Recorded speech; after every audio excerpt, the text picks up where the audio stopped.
What's up mga quiz mga artist? Welcome back sa akin channel. This is Quiz Alan at ngayong araw papanoorin natin yung official trailer ng Joker 2 o mas kilala as Joker Folie à Deux.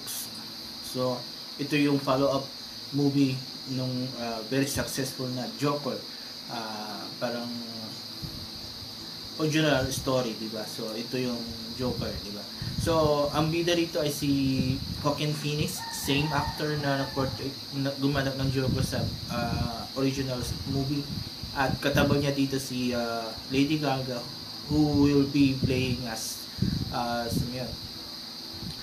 yung character na kinampanan ni Margot Robbie, diba? So, hindi ko na ito patatagalin pa, papanorin natin yung video at later bibigay ko yung reaction at opinion ko on the same trailer. So, let's go!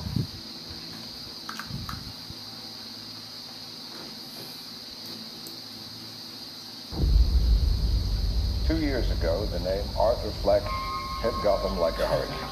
The trial of the century. They believe Arthur Fleck to be some kind of martyr. Well, he's not. He's a monster.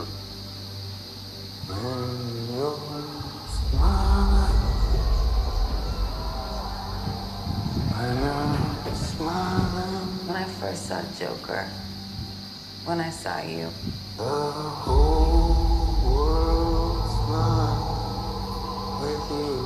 for once in my life, I didn't feel so alone anymore. When you're laughing, oh, when you're laughing,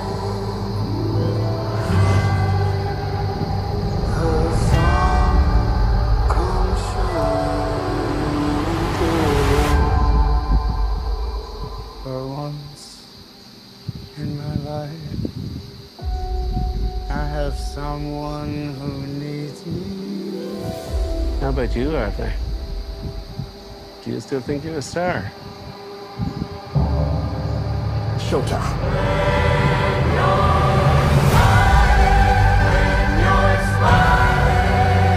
The whole world smiles with you. You can do anything you want.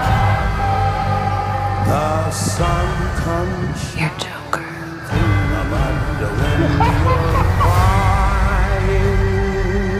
Look around! Look at all these people! Bring on, I will no longer allow any of you so stop your sighing. to keep me down! Be happy again. I got the sneaking suspicion that we're not giving the people what they want. It's okay, baby. Let's give the people what they want.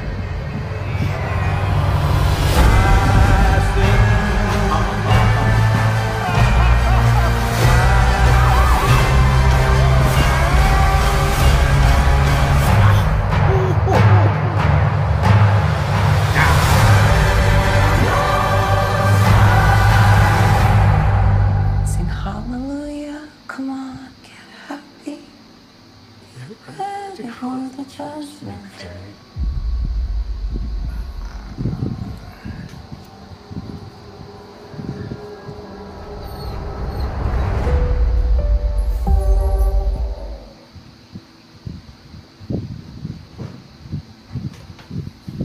Okay, tayo ko napanood natin yung official trailer ng Joker 2 or mas kilala as Joker, hindi ko memorize talaga, Folie à Deux, na pinagbibida ni Joaquin Phoenix at Lady Gaga. And wow, I'm sure ang ganda na naman ng kwento nito tulad ng original movie na kinampanan rin ni Joaquin Phoenix.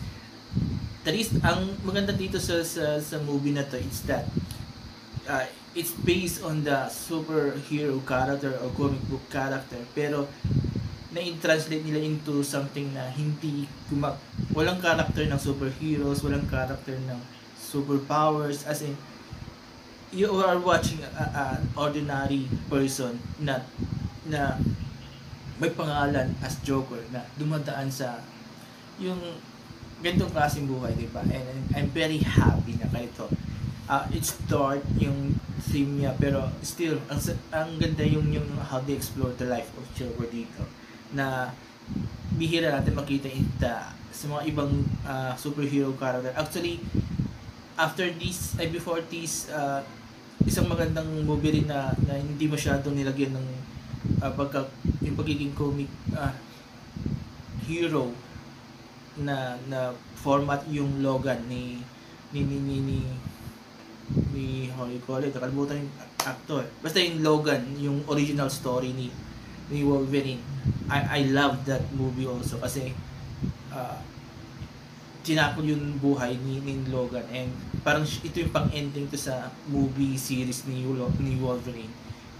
Even though yun, kung compare ko yun dito sa kay Joker, doon medyo may konting touch ng mga superhero, superpowers, because diba about mutant kasi yun eh. So nag-focus sila doon, but tinakol nila yung buhay ni Wolverine in a perspective ng hindi superhero, diba? So itong Joker, ito yung totally na hindi siya nag-focus to sa pagiging villain niya sa isang superhero or super villain, at walang any touch of superhero or superpowers, diba? So kaya maganda ito, and I'm loving it so much. So talagang exciting, lalo ba't kasama niya si Lady Gaga, na alam natin mahusay na actress at the same time singer rin, diba? So I think, if not mistaken, this is the 3rd or 4th movie ni Lady Gaga, and ang pinaka-successful niyang portrayal sa movie is yung A Star is Born, di ba? Kasama niya si yung kasama niya actor doon. Basta doon siya napansin sa pag-acting, and this one I can say na dito mapapansin na yung acting ni Lady Gaga, because ang galing yung pag-portray niya dito as Harley, and yung portrayal niya dito ng Harley katutuloy kay Joker na hindi as a super villain na nakilala natin sa comic book. So they will introduce here si Harley as someone na isang ordinaryong tao, diba, na dumaan sa many pasikot-sikot sa buhay, diba, kung bago sila napunta ditong sitwasyon. So I like it. So technically speaking, as usual, maganda, and wala ko nakitang flaws when it comes to technical aspects. The acting, superb. Itong dalawa, si Lady Gaga sa si Joaquin Phoenix, hindi nila kailangan yung maraming salita. Yung the way na mag-react lang yung mukha nila, the way mag-react yung katawan nila, or kumilo sila, alam mo na yung kung ano yung gusto nilang parating na emotion, anong gusto nilang parating nararamdaman nila. So ang galing. So I can wait to see this movie, kasi bilib na bilib ako. Tun pa lamang sa part 1, bilib na ako. At this one, talagang napapabilib na ako. So I hope sana yung storyline niya hindi man kasing perfect tulad doon sa part 1 na marami ring buttholes. Sana this will be as better as the part 1, diba? Especially hindi na nakafocus si Joker, but also with Harley, diba? So I can wait to see this movie. So talagang I'm loving,